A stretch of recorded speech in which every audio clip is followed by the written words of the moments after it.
Delhi, you're watching DD India Live, India's voice to the world. I'm Anil Thomas. Coming up in the next 30 minutes. EU leaders urge for a pause in Gaza bombing to get aid in, while US's Anthony Blinken meets Chinese counterpart Wang Yi for in-depth and comprehensive dialogue.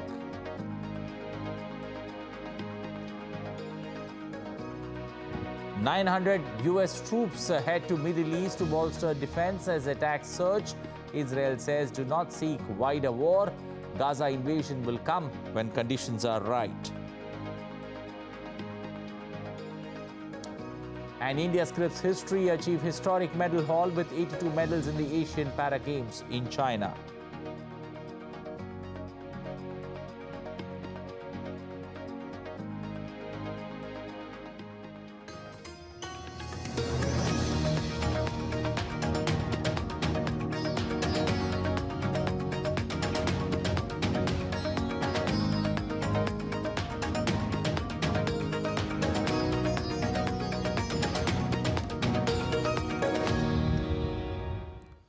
Well, the EU leaders on Thursday called for a pause in Israeli bombings and Hamas rocket attacks to get humanitarian aid into Gaza.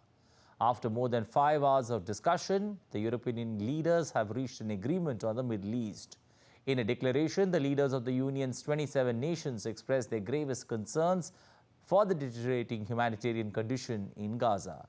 They called for continued, rapid, safe and unhindered humanitarian access and aid to reach those in need through all necessary measures, including humanitarian corridors and pauses for humanitarian needs.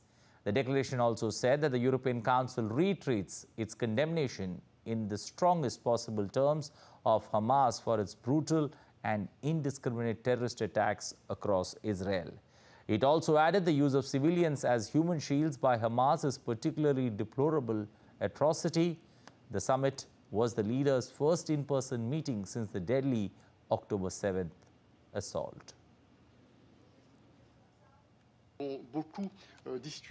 We talked a lot about the absolute necessity of acting on a humanitarian level. We can see the serious deterioration of the humanitarian situation and the importance of developing measures to guarantee access to equipment and humanitarian aid. Food, water, electricity, medicines, we need to be very active, including with humanitarian corridors, humanitarian pauses, to allow the humanitarian aid to be delivered. During the meeting, we decided to affirm the European Union's support for an international peace conference which should take place soon.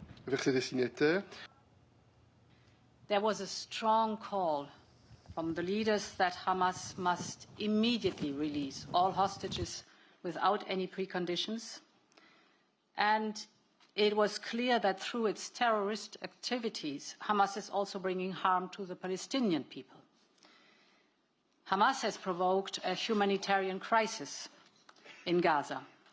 For the Commission, it's very important that we continue to intensify our efforts to deal with the humanitarian crisis in Gaza. The aid needs to reach Gaza unhindered and quickly. Well, European Union leaders will discuss the bloc's budget, competitiveness and the Eurozone on the second day of the European Council meeting. It comes after they agreed to call for humanitarian pauses and corridors in Gaza to allow for aid to reach civilians. Julia Chapman has more from Brussels.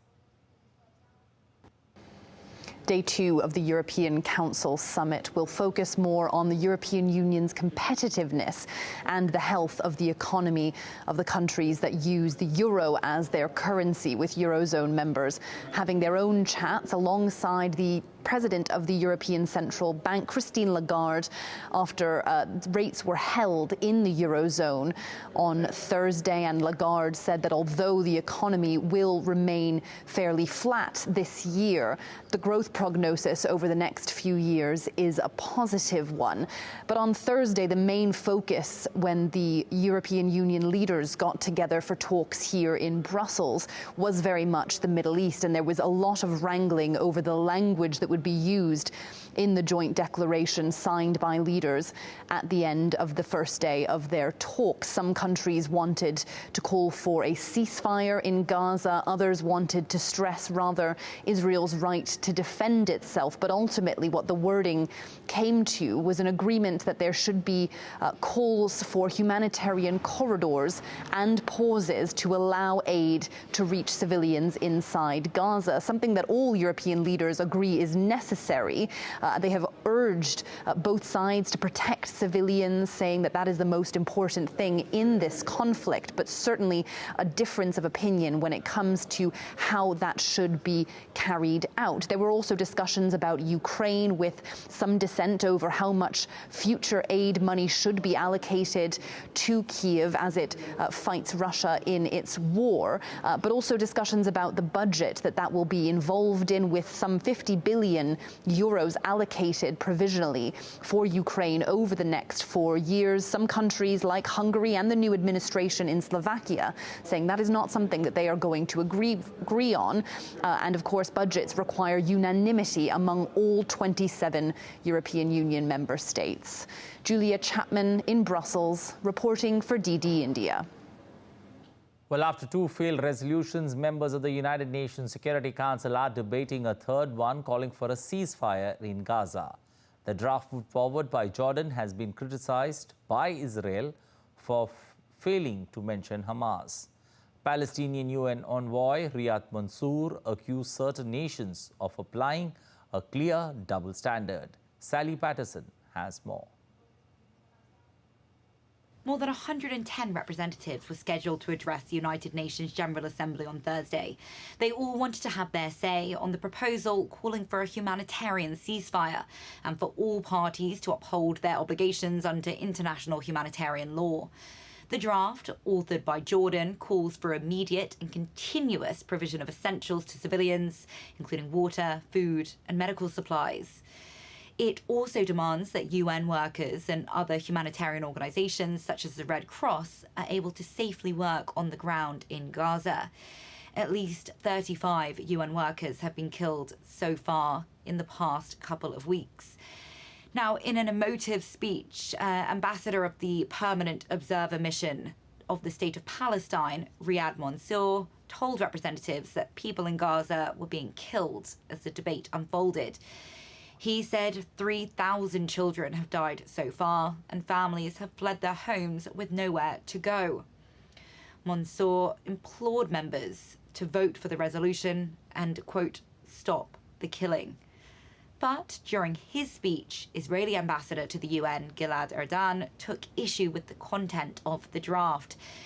He criticised it for not mentioning Hamas's attacks on Israel on October 7th. 1,400 Israelis and foreign nationals have died, and more than 200 were taken hostage.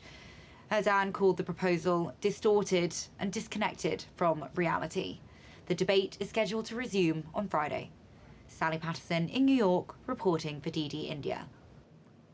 Meanwhile, the UN's humanitarian chief has warned that aid is barely trickling into Gaza as the world is failing to meet the bare entitlements of a part of humanity. UN Under-Secretary General for Humanitarian Affairs Martin Griffiths said that heavy bombardments on Gaza continue and are getting worse even in areas supposed to be safer. In a post on social media, Griffiths said that the rules of the war are clear, that civilians must be protected and must have the essentials to survive.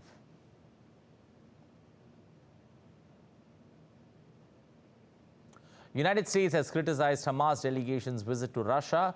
White House National Security spokesperson John Kirby in a media briefing said that this is not the time to support Hamas.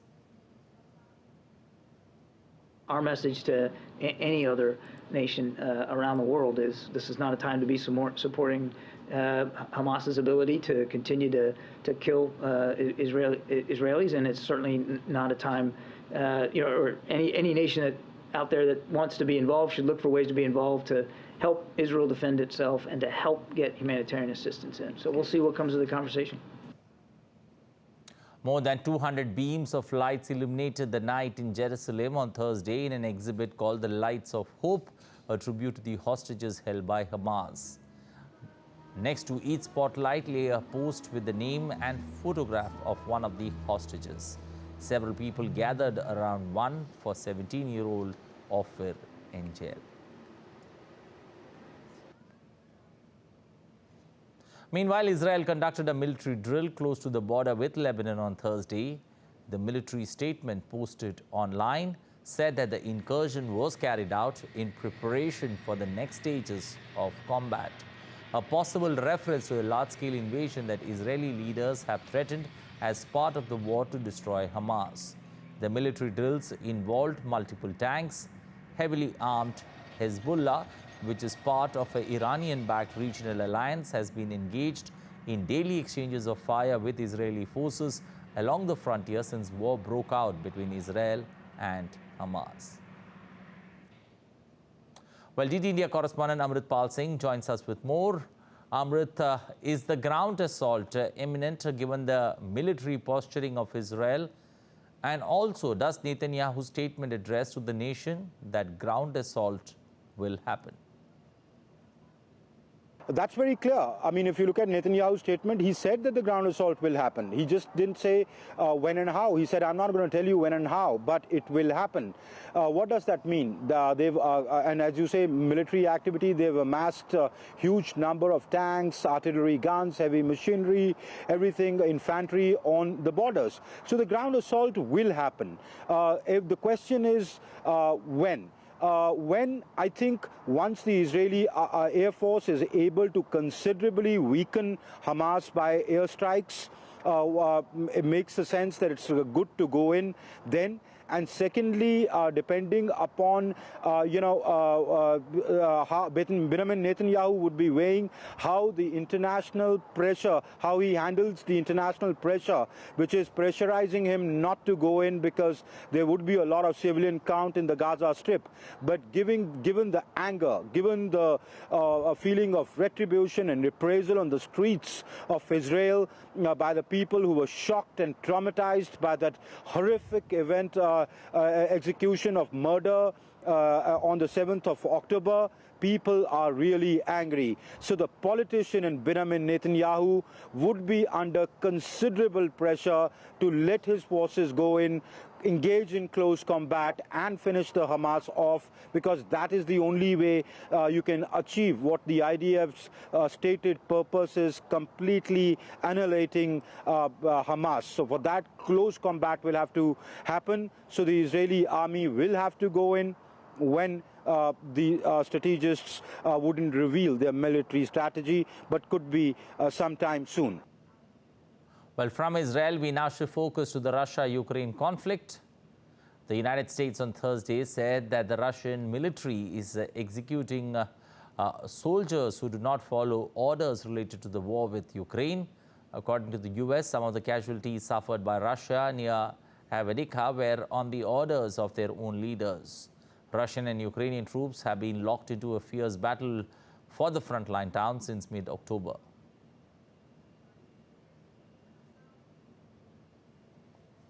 We have information that the Russian military has been actually executing soldiers who refuse to follow orders.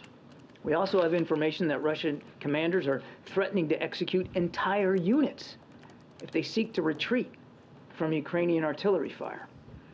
And as long as Russia continues its brutal assault, we have to continue to support the Ukrainian people in their self-defense. Meanwhile, on Thursday, the U.S. announced a new $150 million military assistance package for Ukraine that included artillery and small arms ammunition, as well as anti-tank weapons. However, future aid to Ukraine is in doubt following the election of Republican Mike Johnson as Speaker of the U.S. House of Representatives earlier this week. Johnson, who is on the right wing of the Republican Party, is against further U.S. aid to Ukraine and has previously supported amendments to block it. The U.S. is the largest military donor to Ukraine, having spent more than $46 billion so far, plus tens of billions more in financial and humanitarian aid. Russian-installed Donetsk city is constantly being targeted with fresh Ukrainian shelling reported on Thursday. Russia reported that according to preliminary data from operational services, the shelling was carried out by using cluster munitions. The city of Donetsk has been under Russian control since 2014, but Ukrainian troops continue to hold positions on its outskirts and it regularly comes under artillery fire. Donetsk is one of the 4 regions of Ukraine that Russia partly occupies and claimed as its own territory last year in a move that was condemned as illegal by most members of the United Nations.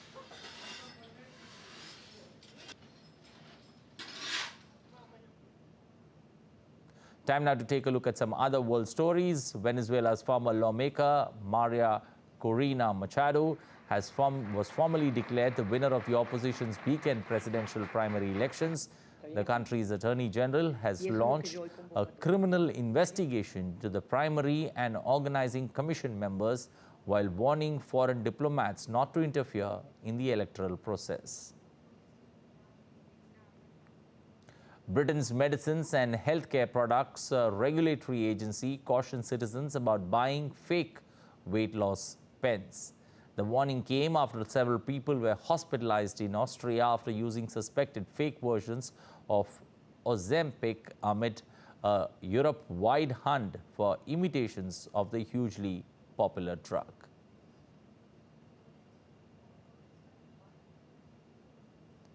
Captivating London exhibition opens today to immerse visitors in an enchanting realm of fantasy. The British Library's Fantasy Realms of Imagination exhibition features over 100 items from various fantasy genres, which includes manuscripts, games, and film props. The exhibition runs until February 25th next year. A recently opened cafe in Bangkok is all decked up and welcoming its customers for a spookily delicious Halloween. With an assortment of Gaulish treats, the Wetmont Cafe in Thailand features cobweb spiders and skeletons to get into the spirit of Halloween.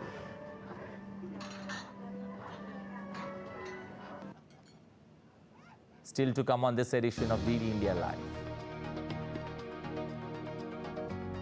Massive manhunt underway for main shooter, 8 injured persons still in treatment.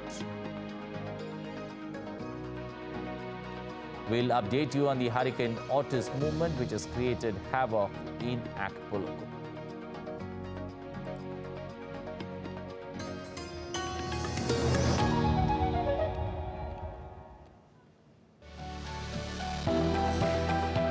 Turning crisis into opportunity, transforming ideas into action, stories of real change, tales of sustainable solution.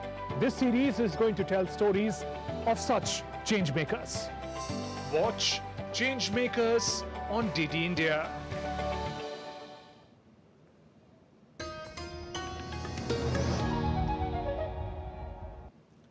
You're watching DD India Live. I'm Anil Thomas.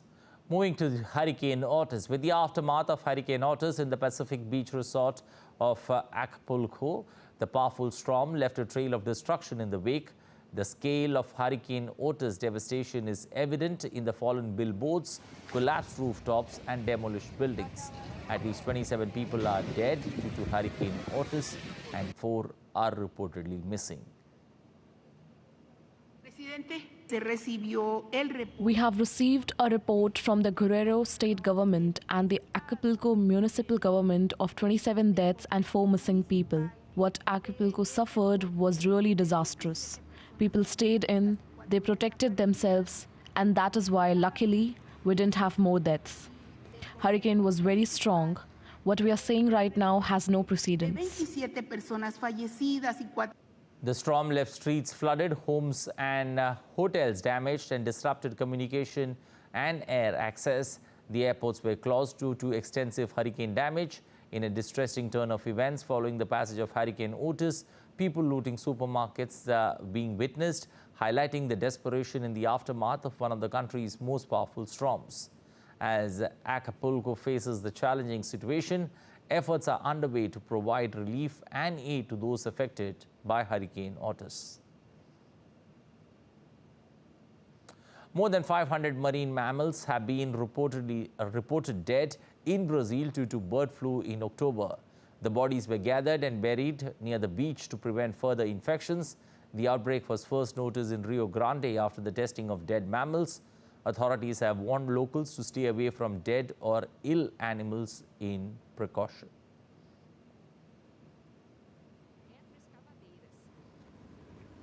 The Indian Mobile Congress commenced in the national capital. Prime Minister Narendra Modi will kick off this three-day event today, which promises to be a focal point for innovation, knowledge exchange and networking, making it an essential event for those engaged in the telecom and technology sectors. This year marks the 7th edition of IMC, and it is anticipated to attract a large audience with around 1 lakh attendees. Additionally, over 1,300 delegates and 400 speakers from 31 countries will join, turning it into a worldwide tech spectacle. Let's take a look at some other stories making news today. Prime Minister accepted the formal invitation for the consecration of the Pran Pratishtha ceremony of the Grand Ram Temple in the northern Indian state of Uttar Pradesh in Ayodhya on the 22nd of January next year. The officials of Sri Ram Janmabhoomi Tirth Kshetra Trust met the Prime Minister at his residence in the national capital and invited him to visit Ayodhya on the occasion. In a major milestone for the nation, Petroleum and Natural Gas Minister Hardeep Singh Puri launched India's first home-produced reference fuel in New Delhi. Reference fuel is used for developing engines and assessing its performance. Earlier, India used to exclusively import it from other countries. Enforcement Directorate arrested Minister of Indian State of West Bengal, Jyotipriya Malik, in connection with an alleged case of corruption in the public distribution system. The arrest has been made after a 21-hour-long raid by ED on the residence of the minister. India's regional connectivity scheme, UDAN, has completed 6 years. The government-backed initiative was launched in 2016 to improve air travel infrastructure and connectivity in India, especially in remote and underserved regions, with a 10-year vision. UDAN has so far facilitated the travel of more than 1.3 crore passengers.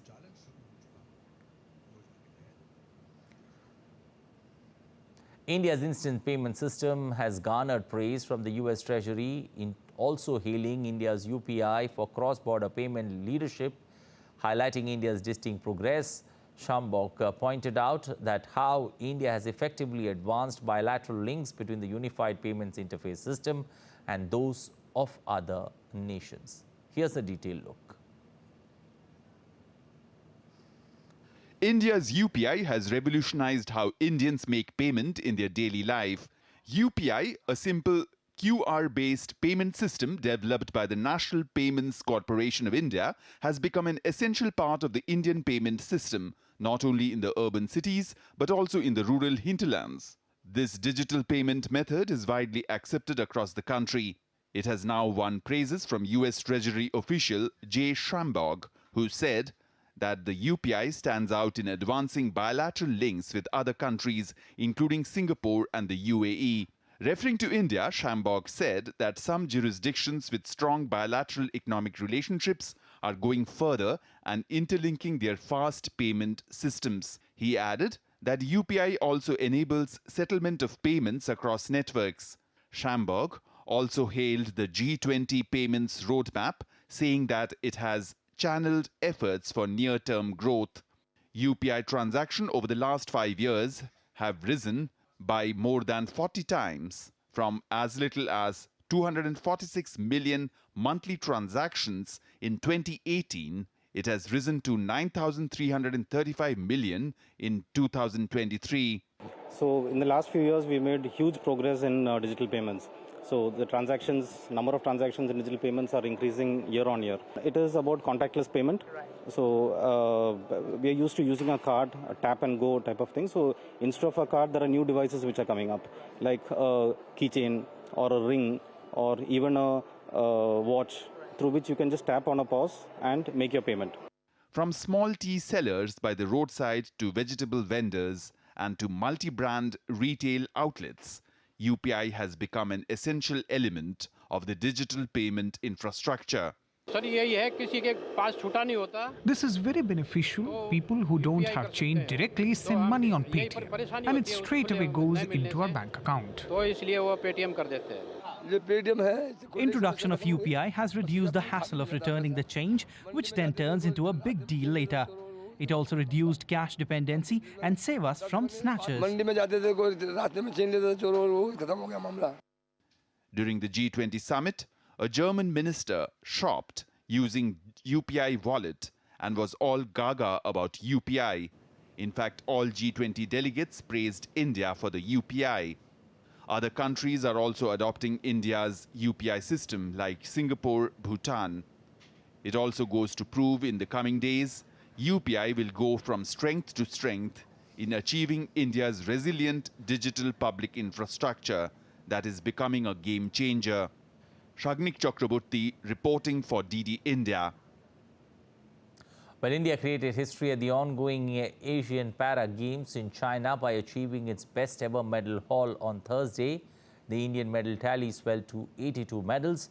The country's previous best was 72 medals, which they achieved in Indonesia in 2018. India has won 14 medals at the 2010 edition and 33 medals in the 2014 edition. India has also broken its record for winning the most gold medals in a single edition of the Asian Para Games. India has so far bagged 18 gold medals in the ongoing edition.